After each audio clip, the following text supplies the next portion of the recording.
விழுப்புரம் மாவட்ட பிரதிநிதித்துவப்படுத்துற மாதிரி திமுக அமைச்சரவையில 2 அமைச்சர்கள் இருந்தாங்க. ஒருத்தர் செஞ்சி மஸ்தான், இன்னொருத்தர் பொன்முடி. ஆனா இப்ப 2 பேருமே அமைச்சரவையில இல்ல. ஆக மொத்தம் விழுப்புரம் மாவட்டத்துக்கு எந்த அமைச்சரும் இல்ல. அதிமுகவின் முக்கிய முகமா பார்க்கக்கூடிய சி.வி. சண்முகம் கொள்ளக்கூடிய விழுப்புரம் மாவட்டத்துல திமுகவுக்குன்னு அமைச்சர்கள் இல்லாதது எந்த வகையில திமுகவுக்கு பின்னடைவை ஏற்படுத்தும்? வரக்கூடிய 2026 சட்டமன்ற தேர்தலை இது எதிரொலிக்குமா? பொன்முடி நீக்கப்பட்டாலும் அதே மாவட்டத்திலிருந்து இன்னொரு அமைச்சரை திமுக தேர்ந்தெடுக்காததுக்கு என்ன காரணம்? இதை பத்தி இந்த வீடியோல பார்க்கலாம். Hi everyone, this is Saranya. 2021 திமுக ஆட்சிக்கு வருது, அமைச்சரவை பொறுப்பேற்கிறாங்க. அப்ப எந்த மாவட்டத்துக்கு எத்தனை அமைச்சர் அப்படின்னு எல்லாரும் உன்னிப்பா கவனிக்கிறாங்க. அப்போ டெல்டா மாவட்டத்துக்கு அமைச்சர்களே இல்லை அப்படிங்கறது அப்போ பேசு பொருளா இருந்தது. ஆனா ஒரு சில மாவட்டங்களுக்கு 2 அமைச்சர்கள் நியமனம் செய்யப்பட்டாங்க. கிட்டத்தட்ட 9 மாவட்டங்களுக்கு 2 அமைச்சர்கள் நியமனம் செய்யப்பட்டாங்க. அதுல ஒண்ணுதான் விழுப்புரம் மாவட்டம். விழுப்புரம் மாவட்டத்தை பொறுத்த வரைக்கும் 2 பேர் அமைச்சர்களா நியமனம் செய்யப்பட்டாங்க. ஒருத்தர் பொன்முடி, இன்னொருத்தர் செஞ்சி மஸ்தான். தொகுதி மறுசீரமைப்பின் போது விழுப்புரம் மாவட்டம் 1993 உருவாக்கப்படுது. விழுப்புரம், விக்கிரவாண்டி, உளுந்தூர்பேட்டை, செஞ்சி, திருக்கோவிலூர், திண்டிவனம், மயிலம், வானூர், கள்ளக்குறிச்சி, சங்கராபுரம், ரிஷிவந்தியம் இந்த சட்டமன்ற தொகுதிகளை உள்ளடக்குனதான் விழுப்புரம் மாவட்டம். எனவே இங்கிருந்து யாரோ ஒருத்தர் அந்த மாவட்டத்தை பிரதிநிதித்துவப்படுத்துற மாதிரி தமிழக அமைச்சரவையில் இடம்பெறுவது ஒரு வழக்கமாவே இருந்தது 1993 இருந்து. குறிப்பா அதிமுக இருந்து முருகேசன், ஆனந்தம், மோகன், இப்படி நினைவில் கொள்ள முடியாத ஒரு சில அமைச்சர்கள் அந்த மாவட்டத்தை பிரதிநிதித்துவப்படுத்துற மாதிரி ஜெயலலிதா அமைச்சரவையில இடம்பெற்றிருக்காங்க. இது எல்லாமே விழுப்புரம் அதிமுக அப்படின்னா நமக்கு டக்குனு ஞாபகத்துக்கு வருது சி.வி. சண்முகம் தான். 2001, 2006 திண்டிவனம் தொகுதியில போட்டியிடுறாரு. 2001 அவர் வெற்றி பெறும்போது அமைச்சரவையில் அவருக்கு இடம் கிடைக்குது. அதே போல 2011 விழுப்புரம் தொகுதியில அவர் பொன்முடி எதிர்த்து போட்டியிட்டு வெற்றி பெறும்போது அப்பையும் அவருக்கு அமைச்சரவையில இடம் கிடைக்குது. ஆனா 2012 ஜெயலலிதா அவரை அமைச்சர் பொறுப்புல இருந்து நிக்கிறாங்க. ஆனா அவருக்கு பதிலா அதே மாவட்டத்தை சேர்ந்த மோகனுக்கு ஜெயலலிதா அப்போ வாய்ப்பு கொடுக்கறாங்க. அவரும் ஏற்கனவே 2 முறை அமைச்சரா இருந்தவர். அடுத்ததா 2016 விழுப்புரம் தொகுதியில போட்டியிட்டு ஜெயிக்கக்கூடிய சி.வி. சண்முகம் மறுபடியும் அமைச்சரவையில இடம்பெறாரு. அடுத்தது திமுக எடுத்துட்டோம்னா விழுப்புரம் திமுக தொடர்ந்து கொள்ளக்கூடியவரா இருப்பவர் பொன்முடி. 1989 விழுப்புரம் தொகுதியில போட்டியிடுறாரு, அமைச்சரவையில இடம் கிடைக்குது. 1996 மறுபடியும் விழுப்புரம் தொகுதியிலே போட்டியிட்டு ஜெயிக்கிறாரு, அமைச்சரவையில் அவருக்கு இடம் கிடைக்குது.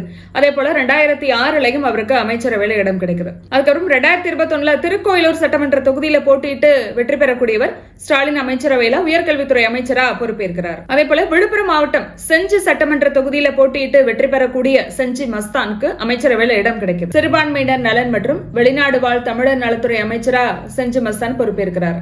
அந்த வகையில திமுக அமைச்சரவையில விழுப்புரம் மாவட்ட பிரதிநிதித்துவப்படுத்துற மாதிரி 2 பேர் அமைச்சரவையில இடம்பெறாங்க. விழுப்புரத்தை பொறுத்த வரைக்கும் விழுப்புரம் மாவட்டத்துக்கு மொத்தம் 7 சட்டமன்ற தொகுதிகள். செஞ்சி, மயிலம், திண்டிவனம், வானூர், விழுப்புரம், விக்கிரவாண்டி, திருக்கோயிலூர். இதுல செஞ்சி, விழுப்புரம், விக்கிரவாண்டி, திருக்கோயிலூர் தொகுதியில திமுக ஜெயிக்குது. மற்ற 3 தொகுதியிலையும் அதிமுக கூட்டணி ஜெயிக்குது. விழுப்புரம் மாவட்டத்தில் இருக்கக்கூடிய 7 சட்டமன்ற தொகுதியில 4 திமுக ஜெயிக்குது. 2 பேர் அமைச்சர்கள் ஆகிறாங்க. இந்த நிலையில விழுப்புரம் திமுக செஞ்சி மஸ்தான் வெர்சஸ் பொன்முடி மோதல் உருவாகுது. எனவே பொன்முடி உடனான மோதல் தன்னோட குடும்ப உறுப்பினர்களுக்கு பதவி கொடுத்தது. இந்த சர்ச்சையால மஸ்தானுக்கு அமைச்சர் பதவி போகுது. அப்ப விழுப்புரம் திமுக ஒரே ஒரு அமைச்சரா, அதிகாரமிக்க அமைச்சரா வளவரக்கூடியவரா பொன்முடி தான் இருக்காரு. அப்படிப்பட்டவர் தொடர்ந்து ஒரு சில நிகழ்ச்சியில சர்ச்சையா பேசுறாரு. குறிப்பா ஓசி பஸ் அப்படின்னு சொல்றாரு. பொதுவெளியிலேயே ஒரு பெண்ணோட சாதி என்ன அப்படின்னு குறிப்பிட்டு பேசுறாரு. இதெல்லாம் சர்ச்சையாகுது. இருந்தாலும் அவர் சீனியர் அப்படிங்கறதுனால திமுக அவர் மேல எந்த விதமான நடவடிக்கையும் எடுக்கல. கடைசி அவர் பேசின சைவ வைணவ விவகாரத்தால துணை பொதுச் செயலாளர் பதவியே பறிப்போகுது. அமைச்சர் பதவிக்கு எந்த ஆபத்தும் இல்லை அப்படின்னு பொன்முடி நினைச்ச நிலையில ஒரு கட்டத்துல எதிர்கட்சிகளோட எதிர்ப்புனால அமைச்சர் பதவியில இருந்தும் அவரை தூக்க வேண்டிய கட்டாயம் திமுகவுக்கு தன்னோட அமைச்சர் பதவியை பொன்முடி ராஜினாமா பண்றாரு. எனவே விழுப்புரம் மாவட்டத்துக்கு இப்போ எந்த அமைச்சரும் இல்ல. இந்த நிலையில பொன்முடிக்கு பதிலாக அமைச்சரவையில வேறு யார் இடம்பெறுவாங்க அப்படிங்கிற ஒரு கேள்வி எழுந்தது. அப்ப செஞ்சி மஸ்தானுக்கு வாய்ப்பு கிடைக்குமா அப்படிங்கிற ஒரு கேள்வி எழுந்தது. ஆனா ஏற்கனவே அமைச்சரவையில நாசர் இருக்கிறதுனால செஞ்சி மஸ்தானுக்கு வாய்ப்பு கிடைக்காது அப்படின்னு சொல்லப்பட்டது. அடுத்ததா விக்கிரவாண்டியை பொறுத்த வரைக்கும் அன்னியூர் சிவா, அவர் புதுசா களமிறங்கியவர். அவர் அமைச்சரவையில இடம்பெற்றாருன்னா அவருடைய துறையை அவரால் ஹேண்டில் பண்ண முடியுமா அப்படிங்கிறது ஒரு கேள்வியா இருந்தது. இருக்கக்கூடிய 10 மாதங்கள எதுக்காக புதுசா ஒருத்தரை களமிறக்கணும், அந்த பலப்பரீட்சை எதுக்கு அப்படின்னு திமுக தலைமை யோசிக்கலாம். அதனால அன்னியூர் சிவாவுக்கு வாய்ப்பு கிடைக்குமா அப்படிங்கிற ஒரு கேள்வி இருந்தது. அடுத்ததா இவருக்கு தான் அமைச்சர் பதவி கிடைக்கும் அப்படின்னு மிகவும் எதிர்பார்க்கப்பட்டவர் லட்சுமணன்.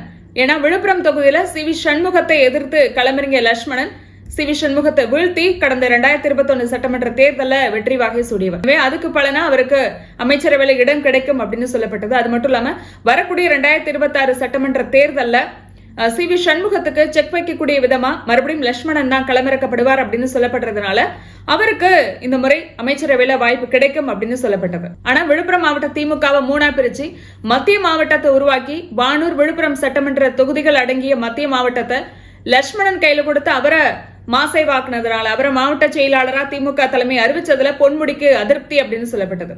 இந்த நாளில பொன்முடிக்கு பதிலா மறுபடியும் அமைச்சரவையில விழுப்புரம் மாவட்டத்திலிருந்து லட்சுமணன் கொண்டு வரப்பட்டா அது பொன்முடிக்கு இன்னும் அதிருப்தியா இருக்கும் அப்படிங்கறதுனாலதான் லட்சுமணனை கொண்டு வரல அப்படின்னு சொல்லப்படுது. எனவேதான் வன்னியர் சமூக வாக்குகளை பிரதிநிதித்துவப்படுத்துற மாதிரி ஏற்கனவே அமைச்சரா இருக்கக்கூடிய சிவசங்கருக்கு மின்சாரத்துறை கொடுத்திருக்காங்க அப்படின்னு சொல்றாங்க. இருந்தாலும் விழுப்புரம் மாவட்டத்துக்கு இப்ப எந்த அமைச்சரும் இல்லாதது திமுக நிர்வாகிகளுக்கு ஒருவித அதிருப்தி ஏற்படுத்திருக்கு அப்படின்னு சொல்றாங்க. ஏன்னா விழுப்புரம் மாவட்டம் ஒரு காலத்துல திமுக கோட்டையா இருந்தது. அது தன்னோட கோட்டையா 2011 மாற்றியவர் CV சண்முகம். இருந்தாலும் 2021 CV சண்முகம் தோற்கடிக்கப்பட்டதுனால CV சண்முகத்தோட கோட்டை விழுப்புரம் அப்படிங்கறத திமுக மாற்றி எழுதியிருக்கு அப்படிங்கிற விமர்சனங்கள் முன்வைக்கப்பட்ட நிலையில விழுப்புரத்துக்கு எந்த அமைச்சரும் இல்லாததை CV சண்முகம் தனக்கு சாதகமா பயன்படுத்திக்கலாம். வரக்கூடிய சட்டமன்ற தேர்தல தன்னோட அரசியலுக்கு CV சண்முகம் இதை ஒரு வாய்ப்பா பயன்படுத்திக்கலாம் அப்படின்னு சொல்லப்படுது. ஆனாலும் 2026 திமுக ஜெயிக்கக்கூடிய பட்சத்துல பொன்முடி மகன் கௌதம சிகாமணி அமைச்சரவையில இடம்பெறுவதற்கான வாய்ப்பு இருக்கு.